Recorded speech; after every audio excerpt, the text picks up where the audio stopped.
ഇപ്പോൾ C R Neelakantan നമ്മോടൊപ്പം ചെയ്യുന്നു. സി ആർ നീലകണ്ഠൻ, CBI കുറ്റപത്രവുമായി ബന്ധപ്പെട്ട വാർത്ത തങ്ങൾ അറിഞ്ഞു കാണുമെന്ന് വിശ്വസിക്കുന്നു. നിലവിൽ തന്നെ ഈ സർക്കാർ ഈ അന്വേഷണത്തിൽ വലിയ വീഴ്ച വരുത്തിയെന്നൊക്കെ ആരോപണങ്ങൾ പരക്കെ ഉയർന്ന കേസാണ്. മകളുടെ നീതിക്ക് വേണ്ടി മാതാപിതാക്കൾ പോരാടിയ കേസാണ്. ഇപ്പോൾ മാതാപിതാക്കൾ തന്നെ കേസിൽ പ്രതികളാകുന്നു, പ്രതിപട്ടികയിലേക്ക് വരുന്നു. എങ്ങനെ പ്രതികരിക്കുന്നു ഈ ഘട്ടത്തിൽ? വളരെ വിചിത്രമാണ് CBIയുടെ കണ്ടെത്തൽ. എനിക്ക് വളരെ തമാശ തോന്നുന്നുണ്ട്. ഈ CBI തന്നെ ആദ്യം ഒരു കുറ്റപത്രം കൊടുത്ത് പാലക്കാട് കോടതി തള്ളിയതാണ്. ഇപ്പോൾ കോടതി മാറ്റി കൊച്ചിയിലേക്ക് കൊണ്ടുവന്ന് അതേ കുറ്റപത്രം ഇവരെന്താണ് ചെയ്തതെന്ന് എനിക്കറിയില്ല. എന്റെ കുറ്റപത്രം ഞാൻ കണ്ടിട്ടില്ല, അതിന്റെ ഡീറ്റെയിൽസ് വന്നിട്ടില്ല. എന്തായാലും മാതാപിതാക്കളാണ് ബലാത്സംഗം ഇതിനെ കൂട്ടുനിന്നതെന്ന് പറഞ്ഞാൽ വളരെ ചിരി വരും. കാരണം ഇത് ആരാണ് കൊലപാതകം നടത്തിയതെന്നാണ് കണ്ടെത്തേണ്ടത് CBI. 2 കുട്ടികൾ മരിച്ചതാണ് കേസ്. അപ്പോ മരിച്ചതല്ല, അത് ആത്മഹത്യ ചെയ്തതാണെന്ന് തന്നെയാണ് CBI കണ്ടെത്തുന്നതെങ്കിൽ 9-13 വയസ്സായ കുട്ടികൾ ആത്മഹത്യ ചെയ്തതാണ്. എനിക്ക് കുറ്റപത്രം കണ്ടിട്ടില്ല. ഈ മരണം നടക്കുമ്പോൾ 30 ആത്മഹത്യയാണെന്ന് തന്നെയാണ് CBIയുടെ വിലയിരുത്തൽ എന്നാണ് മനസ്സിലാക്കുന്നത്. കൊലപാതകം എന്ന ആംഗിളിലേക്ക് CBI എത്തിയിട്ടില്ല അന്വേഷണത്തിൽ. അല്ല, അത് തന്നെയാണ് ഞാൻ പറഞ്ഞത്. കൊലപാതകം എന്ന ആംഗിളിലേക്ക് CBI എത്താത്തിടത്തോളം CBIയുടെ അന്വേഷണം ശുഷ്കമാണ്. കാരണം അത് കൊലപാതകമാണ് എന്നുള്ളത് വളരെ കൃത്യമായി നമുക്കറിയാവുന്ന ഒരു കാര്യമാണ്. കാരണം 9 വയസ്സായ കുട്ടി, ആ കുട്ടിയുടെ ഉയരം പോലും കണക്കാക്കാതെ ആത്മഹത്യ ചെയ്യാൻ കഴിയില്ല. അവിടെ അത് ആ ഇതിന്റെ മുകളിൽ, അതിന്റെ മുകളിൽ അതുപോലെ പോസ്റ്റ്മോർട്ടം റിപ്പോർട്ടുണ്ട്, മറ്റ് നിരവധി തെളിവുകളുണ്ട്, സാഹചര്യ തെളിവുകളുണ്ട്.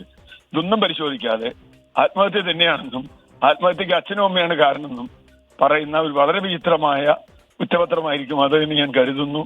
എന്തായാലും അതിന്റെ വിശദാംശങ്ങൾ കണ്ടതിന് ശേഷം ബാക്കി പ്രതികരണം ചെയ്യാം. കാരണം സ്വന്തം അച്ഛനും അമ്മയും കുട്ടിയെ മറ്റേ ബലാത്സംഗത്തിന് പ്രേരിപ്പിച്ചു എന്നും ആത്മഹത്യ ചെയ്യിച്ചു എന്നൊക്കെ പറയുന്ന ഒരു കേസ് ഒരുപക്ഷെ ചരിത്രത്തിൽ വലിയ തമാശയായിരിക്കും.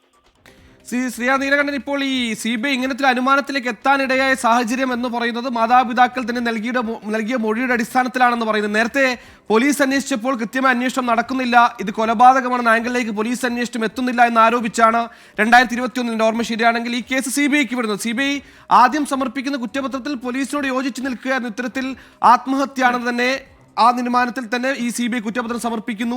CBI കുറ്റപത്രം അന്നത്തെ കോടതി തള്ളുന്നു. വീണ്ടും തുടരന്വേഷണത്തിൽ ഇത്തരത്തിൽ അനുമാനത്തിലേക്ക് എത്തുമ്പോൾ ഇതിനെ വിചിത്രമെന്നതിന് അപ്പുറത്തേക്ക് ഇനി എന്താണ് ഈ കേസിൽ ഇനിയൊരു പ്രതീക്ഷയുള്ളത്? അതായത് അന്വേഷിക്കേണ്ട അവസാന സാധ്യതയുണ്ടായിരുന്ന CBI പോലും ഈ കേസ് ഇങ്ങനെ അങ്ങ് തള്ളിക്കളയുകയാണ്. അതായത് ഇത്തരത്തിൽ അനുമാനത്തിലേക്ക് എത്തുകയാണ്, ഇതിന്റെ മെറിറ്റ് നഷ്ടപ്പെടുത്തുകയാണ് കേസിന്റെ. തീർച്ചയായിട്ടും CBIയിൽ നമുക്കുള്ള വിശ്വാസം ആദ്യത്തെ കുറ്റപത്രത്തിൽ തന്നെ പൂർണ്ണമായും നഷ്ടപ്പെട്ടതാണ്. കാരണം എന്താ വെച്ചാൽ അവരെന്താണ് അവരുടെ ഞങ്ങൾ അതുകൊണ്ടാണ് ഈ അന്വേഷണ സംഘം മാറ്റണമെന്നും പുതിയ സംഘം വേണമെന്നും ആവശ്യപ്പെട്ടത്. കാരണം ഈ അന്വേഷണ സംഘം ഒരു കാര്യം പോലും ആകെ ചോദ്യം ചെയ്യുന്നത് അച്ഛനമ്മയും മാത്രമാണ്. 30 കിലോമീറ്റർ അകലെ ജീവിക്കുന്ന ഉള്ള അച്ഛനും അമ്മയും ഉള്ളപ്പോഴാണ് ഈ ഒരു കുട്ടികൾ കൊല്ലപ്പെടുന്നത്, മരിക്കുന്നത്. അതിന് അച്ഛനും അമ്മയും പ്രേരണയാണ് എന്ന് പറയുന്ന അതാ ഞാൻ പറഞ്ഞേ. നമ്മുടെ ഒരു പ്രതീക്ഷ എന്ന് പറഞ്ഞാൽ എന്തായാലും ഇത് നമ്മൾ കോടതിയിൽ ഇത് ചോദ്യം ചെയ്യുന്നുണ്ട്, ചാർജ് ഷീറ്റ് ചോദ്യം ചെയ്യുന്നുണ്ട്, അർത്ഥത്തിൽ ഇതുമായി മുമ്പോട്ട് പോകുന്നുണ്ട്. പക്ഷെ എങ്കിൽ പോലും ഇത് വളരെ വിചിത്രമായി ഗുരുതരമായ ഒരു ഇപ്പോൾ സെക്ഷൻ 107 ആണ് ഇട്ടെന്ന് മനസ്സിലാക്കുന്നത്. അതായത് ബലാത്സംഗ പ്രേരണ മറച്ചുവെച്ചൊന്നും അല്ല, പ്രേരിപ്പിച്ചു എന്ന രീതിയിലൊക്കെ മാതാപിതാക്കൾക്കെതിരെ 2 കുട്ടികൾ ഇല്ലാതായ അതിന്റെ വിഷമത്തിൽ ഇപ്പോഴും നിയമപോരാട്ടം നടത്തുന്ന മാതാപിതാക്കൾക്കെതിരെ ബലാത്സംഗ പ്രേരണ അടക്കമൊക്കെയാണ് ചുമത്തിയിരിക്കുന്നത്. അല്ല, ഈ അമ്മയച്ഛനും ഞങ്ങളെ നുണപരിശോധന നടത്തണമെന്ന് ആവശ്യപ്പെട്ട് കത്ത് കൊടുത്തവരാണ്.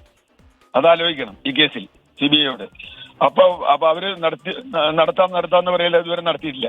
തങ്ങളെ നുണപരിശോധന നടത്തണമെന്ന് ആവശ്യപ്പെട്ട അമ്മയാണ്. അപ്പൊ ഞങ്ങളെ സംബന്ധിച്ചിടത്തോളം, സമരസമിതിയെ സംബന്ധിച്ചിടത്തോളം ഇതിൽ ആരാണ് കുറ്റക്കാരെങ്കിലും നാളെ അച്ഛനും അമ്മയാണ് കൊന്നെങ്കിൽ പോലും ഞങ്ങൾ അതിന് ഒരു പ്രശ്നവും നമുക്കില്ല, അവരെ ശിക്ഷിക്കണം.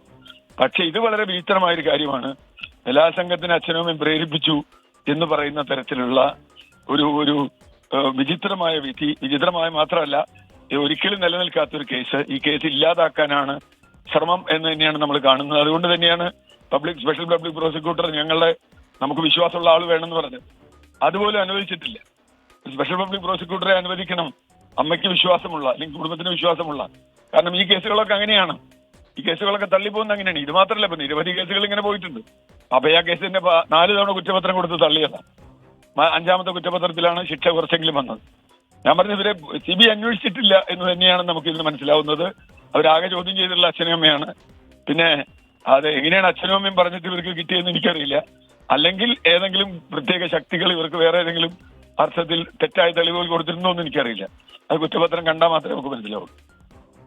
ശരി, CR നീലകണ്ഠനാണ് ഈ ഘട്ടത്തിൽ പ്രതികരിച്ചത്. എന്തായാലും വിചിത്രം എന്ന രീതിയിലാണ് CBI കുറ്റപത്രത്തിൽ CR നീലകണ്ഠൻ അടക്കം പ്രതികരിക്കുന്നത്. ഇപ്പോൾ വിഷ്ണു സുരേഷ് കൂടി നമ്മോടൊപ്പം ചേരുന്നു. വിഷ്ണു, ഈ 2 കുഞ്ഞുങ്ങൾ നഷ്ടപ്പെട്ട മാതാപിതാക്കൾ നിയമ പോരാട്ടത്തിൽ അത് ആത്മഹത്യയല്ല കൊലപാതകമാണെന്ന് ആരോപിച്ചുകൊണ്ട് അവിടെ നിയമ പോരാട്ടം നടത്തുന്നതിനിടെ ഇനിയിപ്പോൾ ഇവർക്ക് ഇവരുടെ നിരപരാധിത്വം തെളിയിക്കാനുള്ള പോരാട്ടമായി മാറുകയാണ് CBI കുറ്റപത്രത്തിലൂടെ.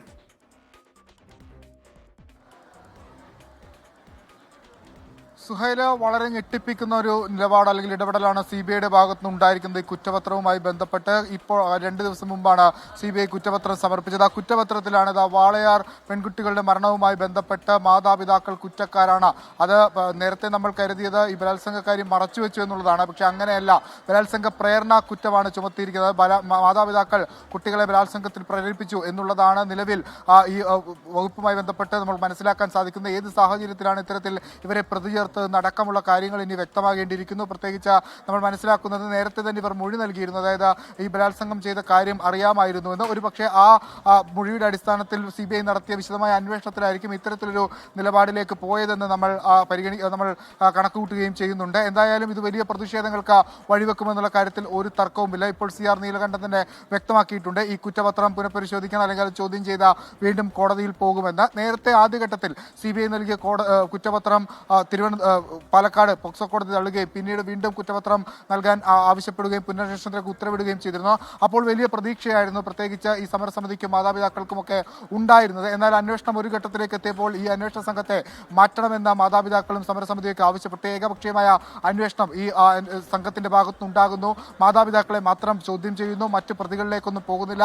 ഒപ്പം മറ്റൊരു പ്രധാനപ്പെട്ട കാര്യം, ഈ മാതാപിതാക്കളും സമരസമിതിയൊക്കെ തുടക്കം മുതൽ ഉന്നയിക്കുന്ന ഒരു ആംഗിളുണ്ട്. അതായത് ഇതൊരു കൊലപാതകമാണ്, ആത്മഹത്യയല്ല, ഇതൊരു കൊലപാതകം എന്നാണ്. എന്നാൽ CBI ആ കൊലപാതകം എന്ന ആംഗിൾ പരിശോധിക്കാൻ തയ്യാറാകുന്നില്ല. ആത്മഹത്യയിൽ കേന്ദ്രീകരിച്ച് തന്നെ അന്വേഷണം കൊണ്ടുപോകുന്നു. ഈ ബാക്കിയുള്ള പ്രതികൾക്കൊക്കെ ആത്മഹത്യാ പ്രേരണ എന്ന ലെവലിലേക്ക് മാത്രം നിൽക്കുന്നു. എന്തുകൊണ്ട് കൊലപാതകത്തിലേക്ക് അന്വേഷണത്തിലേക്ക് പോകുന്നില്ല എന്നൊക്കെ ചോദ്യങ്ങളൊക്കെ ചോദിച്ചുകൊണ്ട് പ്രതിഷേധങ്ങളൊക്കെ തുടരുന്നതിനിടയിലാണ് മാതാപിതാക്കൾ ഈ കേസിൽ കുറ്റക്കാരാണ് എന്ന നിലപാട് CBI കോടതിയെ അറിയിച്ചിരിക്കുന്നത്. ഇനി ഈ കേസുമായി ബന്ധപ്പെട്ടുള്ള വിചാരണ നടപടികൾ ഈ മാതാപിതാക്കൾ കൂടി നേരിടേണ്ടി വരുന്നു. അതൊരു അസാധാരണമായി കെട്ടുകേൾവിയില്ലാത്ത നടപടിയാണ്. ഏത് സാഹചര്യത്തിലാണ് ഈ വാളയാർ കുട്ടികളുടെ സർക്കംഷ്യൽ എവിഡൻസും ഈ സാഹചര്യ തെളിവുകളൊന്നും ഇതുമായി ബന്ധപ്പെട്ട്, അതായത് ബലാത്സംഗ പ്രേരണയ്ക്കുമായി ബന്ധപ്പെട്ടൊന്നും CBIക്ക് ഹാജരാക്കാൻ കഴിഞ്ഞു എന്ന് ഞാൻ മനസ്സിലാക്കുന്നില്ല.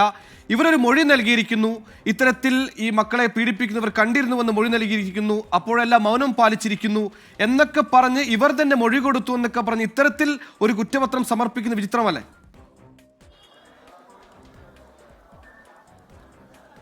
സുഹൈൽ, അങ്ങനെ മൊഴി കൊടുത്തു എന്നുണ്ടെങ്കിൽ മാത്രം 107 ചുമത്താൻ പറ്റില്ല എന്നാണ് ഞാൻ മനസ്സിലാക്കുന്നത്. കാരണം അത് പ്രേരണയാണ്. അത് മൊഴി മറച്ചു വെച്ചുവെങ്കിൽ അത് മറ്റൊരു വകുപ്പിലേക്കാണ് പോകുക. ഇതിൽ വളരെ ക്രിസ്റ്റൽ ക്ലിയറായി പറയുന്നു 107 വകുപ്പ് പ്രകാരം ബലാത്സംഗ പ്രേരണയാണ് മാതാപിതാക്കൾ നടത്തിയത്. അത് ഗുരുതര സ്വഭാവമുള്ള കുറ്റമാണ്. അതങ്ങനെ ഒരുപക്ഷെ വളരെ അസാധാരണമായി നമ്മൾ കെട്ടുകേൾവി പോലും ഇല്ലാത്ത ഒരു സംഭവമാണ്. സ്വന്തം മാതാപിതാക്കൾ തന്നെ അത്തരത്തിലൊരു പ്രേരണ നടത്തുന്നു എന്നുള്ളത്. അതുകൊണ്ട് ഏത് സാഹചര്യത്തിൽ CBI ഒരു മൊഴിയുടെ അടിസ്ഥാനത്തിൽ മാത്രം CBI അത്തരത്തിലൊരു നിലപാട് സ്വീകരിക്കുമെന്ന് നമ്മൾ കരുതുന്നുമില്ല. ആ മൊഴിയുടെ അടിസ്ഥാനത്തിൽ CBI വിശദമായ ഒരു അന്വേഷണത്തിലേക്ക് ഒരുപക്ഷെ പോയിട്ടുണ്ടാവും. അവരുടെ ബോധ്യങ്ങളുടെ അടിസ്ഥാനത്തിൽ കൂടിയായിരിക്കും അത്തരത്തിലൊരു നിലപാട് സ്വീകരിച്ചത്. പക്ഷേ അതിനെ അംഗീകരിക്കാൻ മാതാപിതാക്കൾ സമരസമിതിയൊന്നും തയ്യാറല്ല എന്ന് ഈ ഘട്ടത്തിൽ തന്നെ അവർ നിലപാട് വ്യക്തമാക്കിയിട്ടുണ്ട്. ഇനി ഇതുമായി ബന്ധപ്പെട്ടുള്ള തുടർ നടപടികൾ സ്വീകരിക്കും. ഒരുപക്ഷെ കുറ്റപത്രം അടക്കം സ്റ്റേ ചെയ്യുന്നതിന് വേണ്ടിയിട്ടുള്ള ആവശ്യത്തിലേക്ക് പോകും.